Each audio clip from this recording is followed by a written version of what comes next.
पैसा हाथ का मेल होता है, इसको कोई भी आदमी ज्यादा दिन तक अपने पास नहीं रख सकता। ऐसी बातें तो आपने सुनी ही होंगी, जिनमें कुछ हद तक सच्चाई भी है। क्योंकि अगर आपके हाथ में पैसा होगा तो आपको उसको खर्च करने का उतना ही ज्यादा मन करेगा। इसलिए अपने पास ज्यादा कैश रखना समझदारी नहीं होती। आपके पास जितना ज्यादा कैश होगा, आपका पैसा लॉस करने के चांसेस उतने ही ज्यादा होंगे। अब इसका कारण भी समझ लीजिए। कैश की वैल्यू इन्फ्लेशन के चलते कम होती जाती है। ज्यादा कैश ना रखने का सबसे बड़ा कारण है इन्फ्लेशन। इन्फ्लेशन के बारे में जिन लोगों को जानकारी नहीं है, उनको मैं बता दूं कि समय के साथ किसी देश की करेंसी की वैल्यू घटना, जिसके चलते चीजों का महंगा होना, यही इन्फ्लेशन कहलाता है। फॉर एग्जाम्पल, आज से 50 साल पहले आप 500 रुपए में जितनी चीजें खरीद सकते थे, आज आप उतनी चीजें नहीं खरीद पाएंगे। हमारे बाबा बताते थे कि उनके समय में स्कूल की फीस 1 या 2 रुपए हर महीने की लगती थी, और आज आप स्कूल की फीस देखिए तो साल भर में लाखों रुपए लग जाते हैं। तो ये क्यों होता है? ये इसलिए होता है क्योंकि भारत की करेंसी की वैल्यू समय के साथ गिर रही है। इसी वजह से महंगाई बढ़ रही है और कैश की वैल्यू कम होती जा रही है, और इसी को इन्फ्लेशन कहा जाता है। अभी हाल फिलहाल की बात करें तो सितंबर में इंडिया में इन्फ्लेशन रेट 5.02 था। अब देखिए, इंडिया में नॉर्मली सभी बैंक आपको हर साल 3 से 4% का इंटरेस्ट देते हैं। तो यहाँ आपका पैसा मुश्किल से इन्फ्लेशन को भी बीट नहीं कर पा रहा है। यानी एक तरह से अगर आपने बैंक में पैसा डाल रखा है तो आपके पैसे की वैल्यू हर साल कम हो रही है, यानी आपका पैसा कम हो रहा है, ये समझ लो। कैश रखने से आपकी वेल्थ नहीं बढ़ती। देखिए, बात ये है कि अगर आपके पास पैसा है तो उसको रखने से अच्छा है उसको किसी ऐसी जगह इन्वेस्ट कर दो जिससे वो पैसा समय के साथ बढ़ता चला जाए। पैसे को अपने पास सेफ रखने के चक्कर में लोग हर साल इन्फ्लेशन में पैसा गंवाते हैं।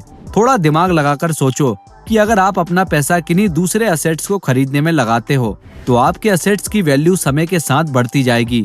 इससे आपकी वेल्थ भी बढ़ती जाएगी।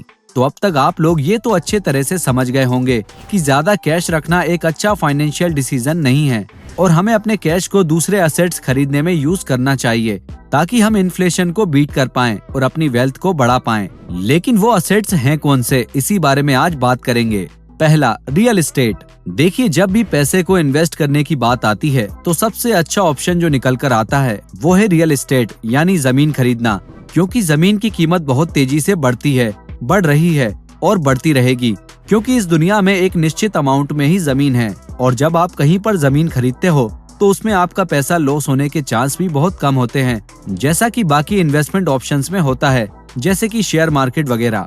अगर जमीन के प्राइस आज नीचे भी जाते हैं तो कल को फिर से ऊपर जाएंगे, क्योंकि लॉन्ग टर्म में जमीन की कीमत बढ़ती है। और वैसे भी आपको इस चीज से मतलब नहीं है कि आज जमीन के दाम ऊपर जा रहे हैं और कल कम हो रहे हैं, क्योंकि जमीन हर आदमी लंबे समय के लिए खरीदता है। कुछ लोग 20-30 साल तक जमीन नहीं बेचते और इतने टाइम में कीमत बहुत ज्यादा बढ़ चुकी होती है, जिसका फिर आगे चलकर फायदा मिलता है। मैं ऐसे कई लोगों को जानता हूँ जिन्होंने पैसे को बैंक में रखने की बजाय उससे शहर में जमीन खरीद ली, वहाँ एक फ्लैट बनवा लिया और अब उसकी कीमत दिन प्रतिदिन बढ़ती जा रही है। अगर वो चाहे तो उस फ्लैट को किराए पर दे भी सकते हैं और उससे भी पैसा कमा सकते हैं। इसके अलावा अगर आप चाहो तो किसी गांव में जमीन खरीद सकते हो और वहां उस जमीन पर फार्मिंग कर सकते हो। इससे आपकी जमीन की कीमत बढ़ेगी, साथ ही फार्मिंग से भी आपको समय समय पर इनकम होती रहेगी। अगर आप शहर में भी रहते हो तब भी आपके कुछ रिश्तेदार तो होंगे जो गांव में रहते होंगे, उनसे आप बातचीत करके आप उन्हीं के गांव में जमीन खरीद सकते हो। जमीन खरीदने के बाद आप अपने गांव के ही कुछ लोगों को खेत की देखरेख का काम दे सकते हो और वही आपकी फसल की बुआई जुताई का काम करेंगे। आप भी कभी कभार जाकर काम को चेक कर सकते हो। तो इस तरह से रियल एस्टेट से आप अच्छे खासे पैसे कमा सकते हो और यहाँ आपका पैसा समय के साथ बढ़ेगा भी और सेफ भी रहेगा। दूसरा, गोल्ड एंड सिल्वर।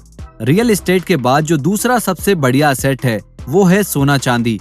आंकड़ों की बात करें तो पिछले 20 सालों में गोल्ड ने 12% का रिटर्न दिया है, जबकि रियल एस्टेट ने 9% का रिटर्न दिया है। यानी गोल्ड ने रियल एस्टेट से भी ज्यादा बढ़िया रिटर्न दिए हैं। अब देखिए, रियल एस्टेट वैसे तो बहुत अच्छा इन्वेस्टमेंट ऑप्शन है, लेकिन उसमें पैसा ज्यादा लगता है। आप कोई भी जमीन खरीदने जाओगे तो वो कई लाख रुपए में खरीदनी पड़ेगी। अब जिनके पास लाखों करोड़ों रुपए नहीं है, लेकिन जो लोग अच्छे असेट्स में पैसे इन्वेस्ट करना चाहते हैं और ज्यादा रिस्क भी नहीं लेना चाहते, तो उनके लिए सोना चांदी एक अच्छा इन्वेस्टमेंट ऑप्शन हो सकता है, क्योंकि इसमें आप कम कीमत में भी इन्वेस्ट कर सकते हैं। जरूरी नहीं है कि लाखों रुपए ही लगाओ, यहाँ तक कि अब तो कई सर्टिफाइड गोल्ड इन्वेस्टमेंट एप्स भी आ गई हैं। जिनमें आप 200, 400, 1000 रुपए का भी डिजिटल गोल्ड खरीद सकते हो। इसमें सबसे बड़ा फायदा ये है कि आपको सोना चोरी होने का कोई भी डर नहीं रहेगा, जैसा कि कई लोगों को रहता है जब वो सोना वगैरह खरीदते हैं। अब कुछ लोगों को समझ नहीं आया होगा कि भाई ये डिजिटल गोल्ड क्या है और क्या ये खरीदना सेफ भी है। तो डिजिटल गोल्ड खरीदना बिल्कुल सेफ है, बस जो प्ले स्टोर पर सर्टिफाइड है और जानी मानी ऐप्स है उन्हीं में इन्वेस्ट करें। और अगर आपके पास अच्छा खासा अमाउंट है तो आप रियल गोल्ड भी खरीद सकते हैं, लेकिन क्योंकि आजकल सभी लोग टेक्नोलॉजी से अवेयर हैं, तो मुझे लगता है कि डिजिटल गोल्ड ही सबसे ज्यादा बेहतर ऑप्शन रहेगा, क्योंकि उसमें चोरी होने का खतरा नहीं रहता। गोल्ड की वैल्यू भी रियल एस्टेट की तरह कभी कम नहीं होती, बल्कि समय के साथ बढ़ती रहती है। तीसरा, स्टॉक्स, म्यूचुअल फंड्स। असेट्स की बात हो और स्टॉक्स की बात ना हो, ऐसा नहीं हो सकता। देखिए, चाहे कितना भी ज्यादा रिस्क क्यों ना हो, लेकिन ये बात सब जानते हैं कि अगर किसी अच्छी कंपनी में पैसा लगा दिया तो स्टॉक मार्केट से अच्छा असेट्स कोई भी नहीं हो सकता। स्टॉक मार्केट में पैसे की कोई भी पाबंदी नहीं होती। आपके पास लाखों रुपए हो तभी आप इन्वेस्टमेंट कर पाएंगे, ऐसा नहीं है, बल्कि आप 500,000 रुपए से भी शुरुआत कर सकते हैं। और मान लो आप नौकरी पेशे वाले आदमी हो और आपके पास इतना समय नहीं है कि आप स्टॉक मार्केट के बारे में सीखो पढ़ो, ना ही कंपनी के बारे में रिसर्च कर सकते हो, तो आप म्यूचुअल फंड्स भी खरीद सकते हैं। म्यूचुअल फंड्स में क्या होता है कि कंपनी आपका और आपके जैसे हजारों लाखों लोगों के रुपए लेती है और उसे अलग अलग कंपनियों के शेयर्स में इन्वेस्ट कर देती है, और उससे जो रिटर्न मिलते हैं उसमें से कुछ परसेंटेज वो कंपनी में रखती है और बाकी पैसा इन्वेस्टर्स यानी कि जिन लोगों ने म्यूचुअल फंड्स लिया था उनको मिलता है। म्यूचुअल फंड्स को गवर्नमेंट बॉडीज के अंडर ही काम करना होता है, इसलिए यहाँ पर फ्रॉड के चांसेस लगभग ना के बराबर होते हैं। अगर आप इंटरेस्टेड हैं तो आप इस बारे में इंटरनेट पर रिसर्च भी कर सकते हैं।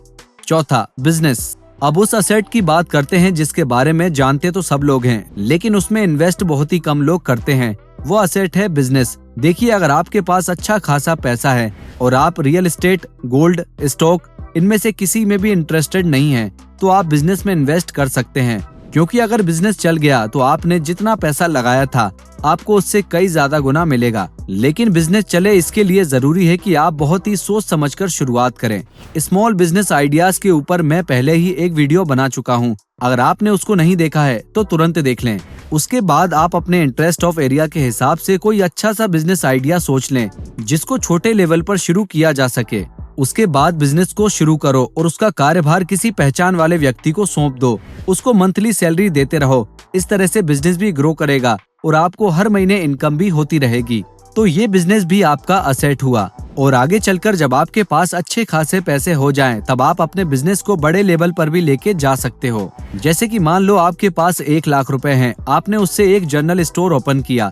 धीरे धीरे वो जनरल स्टोर चलने लगा और आपको मंथली 10,000 रुपए प्रॉफिट होने लगा।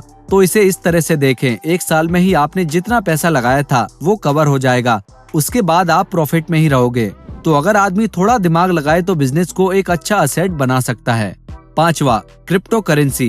क्रिप्टो करेंसी अभी हाल में काफी पॉपुलर हुई है। ये एक डिजिटल करेंसी होती है जो कि ऑनलाइन पेमेंट का एक अल्टरनेटिव तरीका है। क्रिप्टो करेंसी क्रिप्टोग्राफी की मदद से काम करती है, जिसकी वजह से कोई भी फेक क्रिप्टो करेंसी नहीं बना सकता, ना ही इसको एक बार यूज करने के बाद दोबारा यूज कर सकता है। क्रिप्टो करेंसी बाकी करेंसी से अलग इसलिए होती है क्योंकि इसमें किसी भी बैंक या गवर्नमेंट का कोई इंटरफेयर नहीं होता। बिटकॉइन जो कि क्रिप्टो करेंसी है, उसकी वैल्यू 2010 में $0.09 थी, जो कि 2022 के दिसंबर में आते आते $18,000 हो गई है। इसलिए लोगों का इंटरेस्ट क्रिप्टो करेंसी की तरफ बढ़ रहा है। आजकल कई सारे प्लेटफॉर्म्स और एप्स अवेलेबल हैं, जहां से आप बिटकॉइन और बाकी कई सारी क्रिप्टो करेंसीज खरीद सकते हैं और बेच सकते हैं। लेकिन पहले आप क्रिप्टो करेंसी की अच्छी जानकारी ले लें तो बेहतर रहेगा, क्योंकि स्टॉक मार्केट की तरह यहाँ भी अगर आप बिना नॉलेज के इन्वेस्ट करेंगे तो आपको नुकसान उठाना पड़ सकता है। इसलिए सोच समझ कर ही इन्वेस्ट करें। 6वां, स्किल्स। तो अभी तक जितने असेट्स मैंने बताए उनके बारे में आपने सुना होगा, लेकिन मेरा मानना है कि स्किल्स भी एक बहुत ही अच्छा असेट होती है। जैसे जिस आदमी को वीडियो एडिटिंग की स्किल आती है तो वो पार्ट टाइम काम करके भी अच्छे खासे रुपए कमा सकता है, जितने कमाने के लिए शायद किसी आदमी को पूरे दिन काम करना पड़े। इसलिए स्किल में भी इन्वेस्ट करो, क्योंकि इसमें आपके बहुत ही कम पैसे लगेंगे।